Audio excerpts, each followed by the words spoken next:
নমস্কাৰ জনাইছোঁ আপোনালোক সকলোকে এই ভিডিঅ'টোত স্বাগতম জনাইছোঁ। মই doctor Biswajit Kalita, founder and director of Hinglekha এভিডাছ প্ৰাইভেট লিমিটেড। আজি বিশেষভাৱে এটা কথাৰ কাৰণে এই ভিডিঅ'টোৰ মাজলৈ আহিছোঁ। হয়তো আপোনালোকেও জানে বা কিছুমানে নাজানে। বিষয়টো এনেকুৱা যে কিছুমান মানুহৰ আঁঠুৰ বিষ, কঁকালৰ বিষ, গাঁঠিৰ বিষ, মাংসপেশীৰ বিষ বা ভাগৰ লগা, উশাহ নিশাহৰ সমস্যা, বুকুৰ ধপধপনি, মূৰটো ওজন ওজন লগা, মূৰৰ বিষ, এনেকুৱা ধৰণৰ কিছুমান সমস্যা হৈ থাকে। আপোনালোকৰ এইবিলাক সমস্যা হৈ থাকে।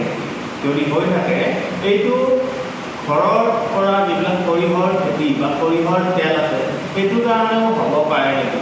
যদিহে আপোনালোকে জানিব বিচাৰে, তেনেহ'লে এই ভিডিঅ'টোৰ কমেণ্টত নিশ্চয় জনাব। আমি এটা নতুন ভিডিঅ' এটা লৈ আহিম এই বিষয়ৰ ওপৰত, যিটোত সবিশেষ মই ইয়াৰ বাবে আলোচনা কৰিম আৰু তেতিয়া আপোনালোকে জানিব পাৰিব যে আচলতে কি কি ইয়াৰ পৰা হ'ব পাৰে বা ইয়াৰ উপকাৰিতা বা ইয়াৰ পৰা হোৱা যিবিলাক ক্ষতি আছে সেইবিলাক মই সম্পূৰ্ণৰূপে আপোনালোকৰ মাজত দাঙি ধৰিম।